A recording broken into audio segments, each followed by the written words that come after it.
नमस्कार, स्वागत है आपका मेरे चैनल द नॉलेज टेल पर। हमारे पूर्वजों ने कहा है कि सुबह का भोजन राजा की तरह होना चाहिए और दोपहर का भोजन एक गृहस्थी की तरह और शाम का भोजन, रात का भोजन एक गरीब की तरह होना चाहिए। इससे होता क्या, ये ऐसा क्यों कहा गया है? क्योंकि सुबह का भोजन अगर भरपूर है, पौष्टिक है, पौष्टिकता से भरा हुआ है, तो वो हमें दिन भर के काम करने की ताकत देता है और हमारी एनर्जी को बनाए रखता है। और दोपहर का भोजन भी यही काम करता है, लेकिन सुबह का भोजन प्रोटीन से भरपूर होना चाहिए और दोपहर का भोजन कार्बोहाइड्रेट्स होना चाहिए उसमें अधिक। लेकिन रात का भोजन गरीबों की तरह से इसलिए कहा गया है क्योंकि हम रात को सो जाते हैं, हमारा शरीर कोई काम नहीं करता है। इसलिए अगर रात को हम हैवी फूड खाते हैं, भारी भोजन खाते हैं, तो उससे हमें बीमारियां होती हैं क्योंकि हमारे शरीर को फिर आराम नहीं मिलता। हमारा शरीर रात भर आराम करके हमें हीलिंग देता, हमें हमें फिर से दूसरे दिन के काम करने की ताकत देता है, तैयार करता है और वो फिर से वो पुष्ट हो जाता है, अगले दिन के लिए तैयार होता है। तो इसलिए रात को हमें रेस्ट की ज़रूरत होती है, तो रात का भोजन हल्का होना चाहिए ताकि हम और सोने से 3 घंटा पहले हमें खा लेना चाहिए ताकि हमारी आंतें रात भर आराम करें, हमारा दिमाग भी आराम करे और हमारी बॉडी भी आराम करे।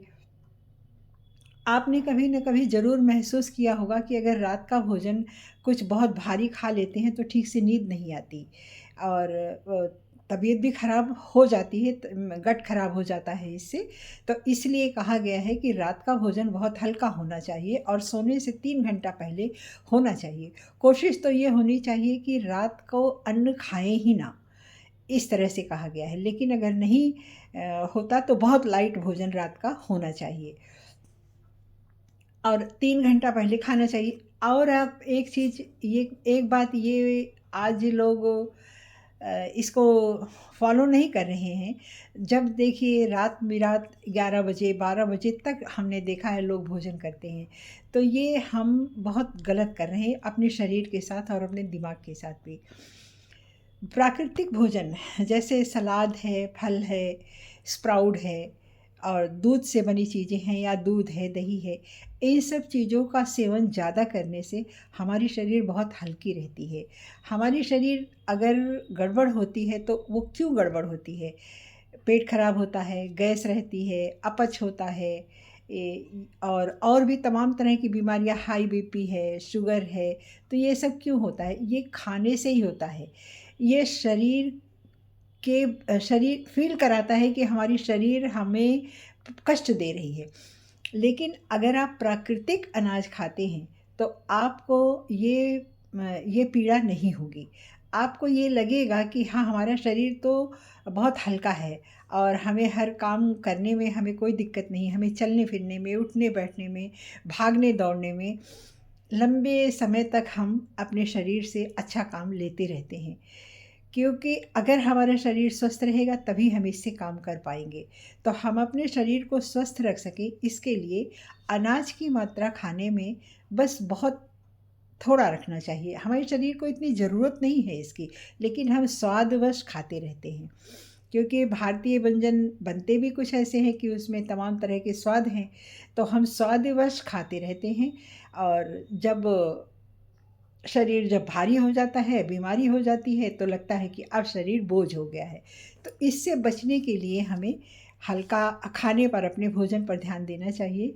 प्राकृतिक अच्छा हो कि एक टाइम सिर्फ प्राकृतिक आहार पर रहे, फल, दूध, सब्जी और सलाद, सब्जी पर, इन सब पर रहे, या उबला हुआ खाना खाएं। उबला हुआ भोजन में जैसे सब्जियां उबाल कर खाएं।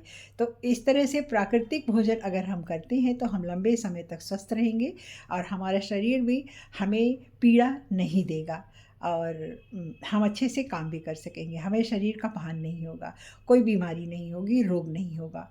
तो स्वाद को छोड़े, शरीर के साथ हमें रहना है, इसलिए हमें अपने शरीर को स्वस्थ रखना है, ताकि हम दिल से भी, दिमाग से भी और शरीर से भी हर तरह से हम स्वस्थ रहें और जीवन का आनंद ले सकें। धन्यवाद। आप लोगों को इसको सिर्फ सुनिएगा मत, इसको फॉलो करके देखिए, थोड़े दिन तक फॉलो करके देखिएगा, तो आपको इसका आनंद आने लगेगा। धन्यवाद।